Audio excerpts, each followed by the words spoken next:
I just got finished watching the latest episode of Daredevil Born Again, and now I'm here to give my spoiler-filled thoughts on what the HECTOR just happened. Hi, my name's Zach. Let's talk some Daredevil Born Again Episode 3 spoilers.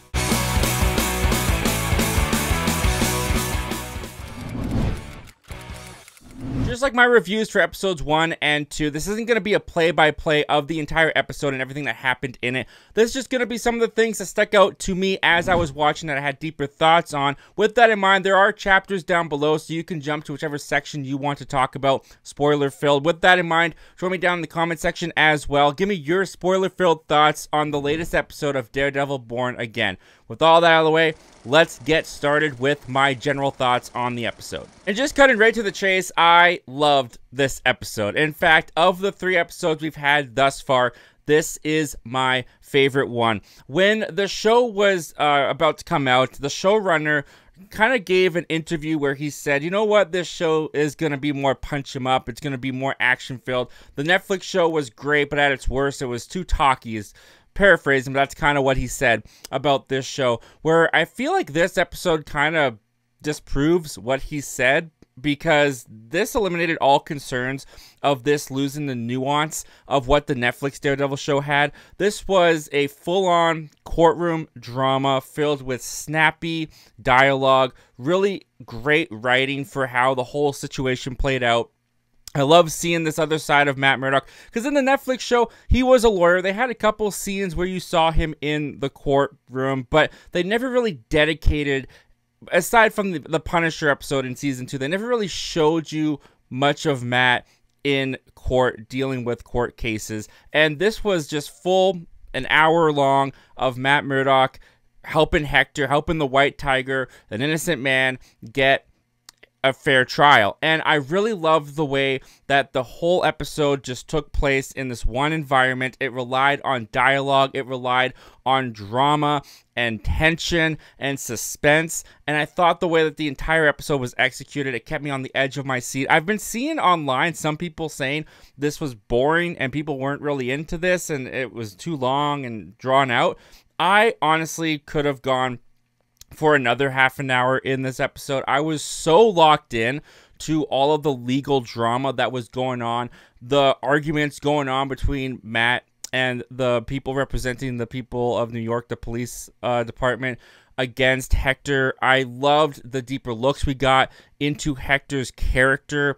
The vulnerability that the actor brought out of HECTOR, I thought, really elevated him to be one of my favorite characters in Daredevil Born Again thus far. We'll talk about why that broke my heart in just a little bit here. But yeah, general thoughts on this episode. I thought it was absolutely fantastic. I thought it was great. Going in a little bit deeper though, let's start with following up on that beatdown that we got at the end of episode 2. Because at the end of episode 2, Matt Murdock, of course, kicked the cops' butts that came in to kill the witness of who HECTOR was trying to protect.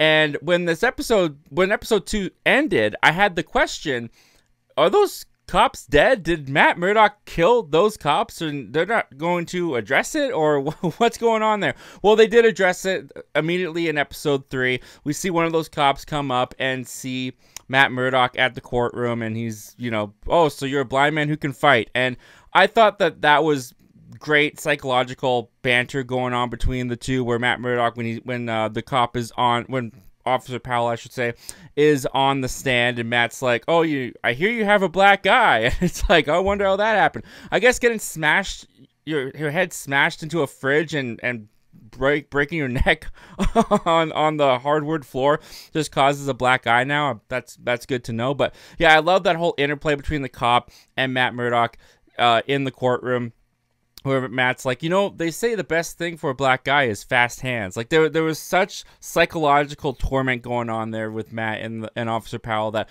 I thought it was great. I love that they followed up on that. I also loved the introduction to the episode where Matt Murdock is visiting HECTOR in his cell, and he gives this beautiful story of the, I think it's beaches in Rio or wherever it is, and there's these frogs that, you know, they make these musical sounds to call to their loved ones, and there was just a lot in that exchange between Matt Murdock and Hector at the beginning of the episode that I feel like exposed a lot of Hector's heart to us, gave us a deeper insight into the character, which I really enjoyed.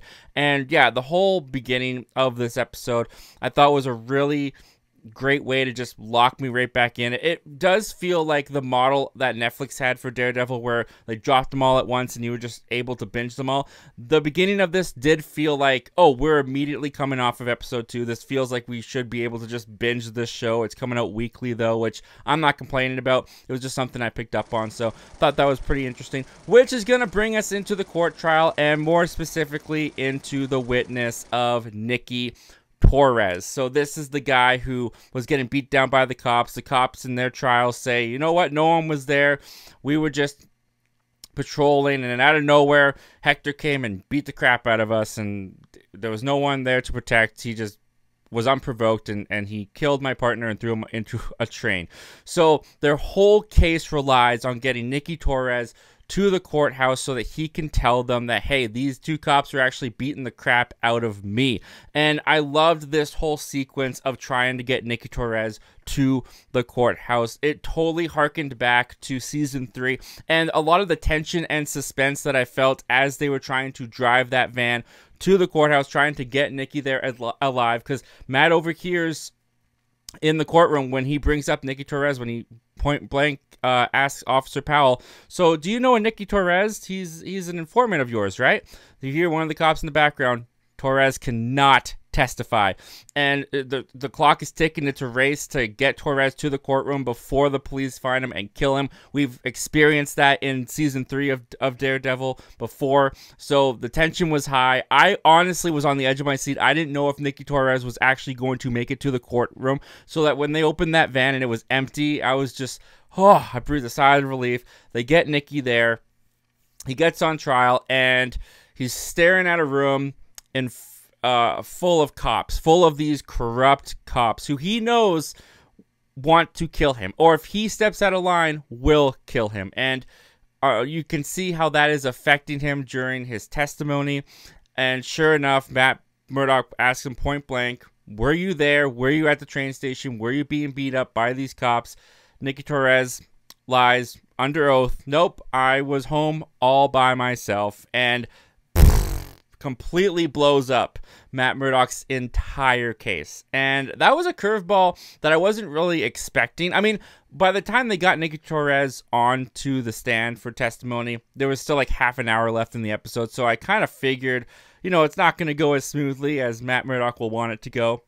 So this results in Matt Murdock going, crap, this guy just blew up our entire case. Our entire case relied on his testimony, his witness that he was there to prove that Hector was not just acting out of rage against cops or whatever. So Matt Murdock's got to think on his feet.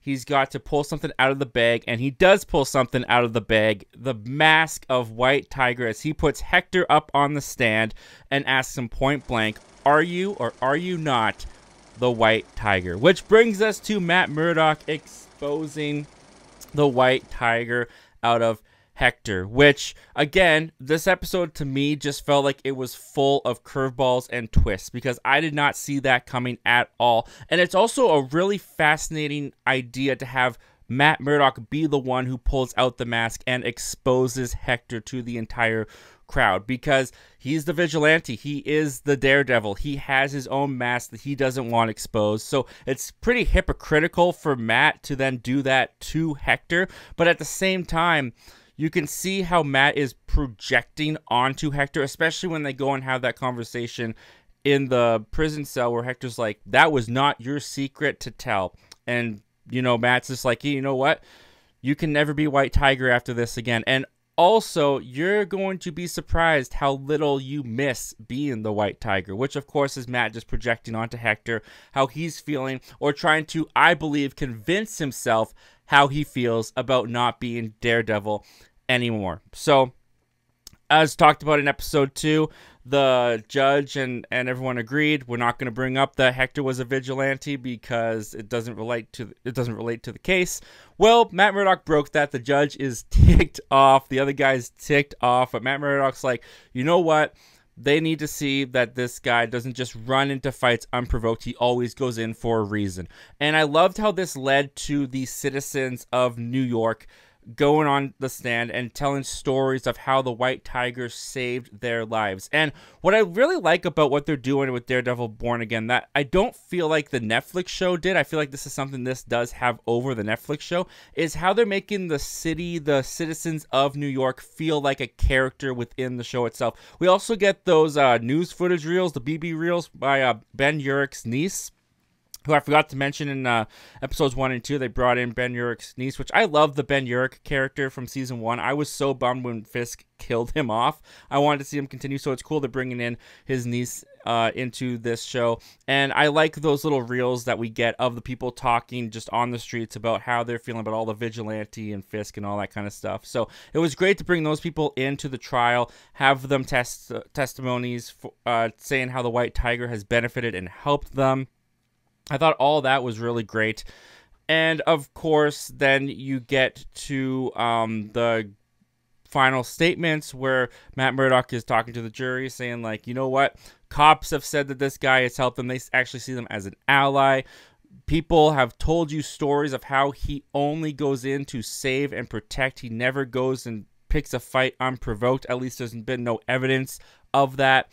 The closing argument of the defendant guy, I also thought was actually pretty enticing. The way that he was talking about how, you know what, cops go out, they're the real heroes, they don't wear a mask. Why does Hector need to wear a mask? That was something that this episode did very, very well, was the arguments between Matt Murdock, I forget the character's name, but the defendant guy for the people of New York representing the cops.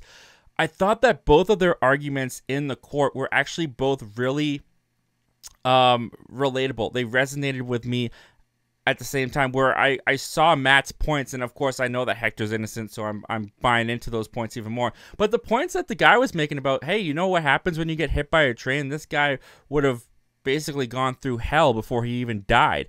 And the way that he was able to represent the horrific event that would have occurred for this police officer, as well as talking about how, like, yeah, maybe he did save people, but does that mean that good people can't do bad things? Of course it doesn't. I thought his argument was actually pretty strong as well. So I love the way that this was written. I love the way that both of these characters had really engaging and realistic points from where they were coming from. But of course, that's going to bring us to what the verdict of this entire court case was. And I will be honest, when we got to this point of the episode, I was not sure which way it was going to go. And again, that goes back to the writing of how both of these guys, I felt, had good, solid points in both of their arguments and in their closing statements.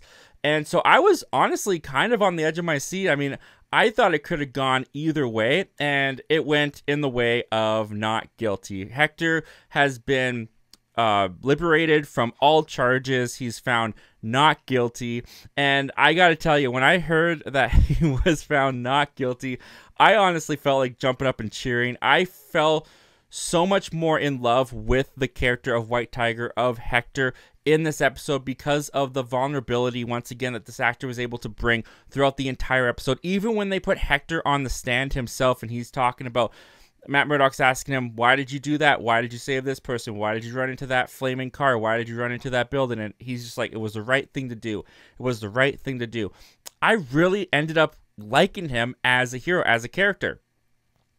Of course, then that's going to lead us into the ending scene of this show, which, of course, I guess we can't get through a night of Daredevil without one of my favorite characters dying, because White Tiger dies. Let's talk about that White Tiger death, which kind of relates back also to Wilson Fisk, because I haven't talked about Wilson Fisk in this review yet because he kind of took a back seat in this episode. There was something with gangs kind of going at each other that Wilson Fisk needs to control, but that was really in the background of the episode. It was barely even a presence. But at this point, after, you know, Hector is seen as not guilty, they pull back on the TV. You see that Wilson Fisk is sitting there watching. And of course, this goes against his whole run as mayor, where he's trying to take down the vigilantes. The fact that this vigilante just got off scot-free after seemingly killing a cop, or at least being involved in an event of a cop's death, That is, of course, not sitting well with Wilson Fisk. And the way that they frame this, the way that they execute this final scene of Wilson Fisk talking to Ben Urich's niece about how, you know, the court system gets it wrong, I should know, which was a fun little Easter egg in there too, where it's like, oh yeah, he's gone to prison, he's gone to court. So I think there's more of a story there that the show's going to touch on as well, of Wilson Fisk maybe making it seem like the courts got his case wrong. He was not the bad guy that he was made out to be. So I thought that was interesting. But of course, as he's talking to the reporter, you see the White Tiger getting suited up. He goes out on the streets. He's running down an alley. He hears a woman scream. A guy steps out of the shadows and just point blank shoots him in the head. And he walks away, and he's wearing the Punisher t-shirt, which is something I also didn't touch upon, where all these corrupt cops are taking the Punisher's logo, his famous signature, and they're appropriated it to themselves, which, you know, we know that Frank Castle, we know the Punisher is going to be in this show. He's been in the trailers. He's been confirmed. John Berthal is indeed coming back.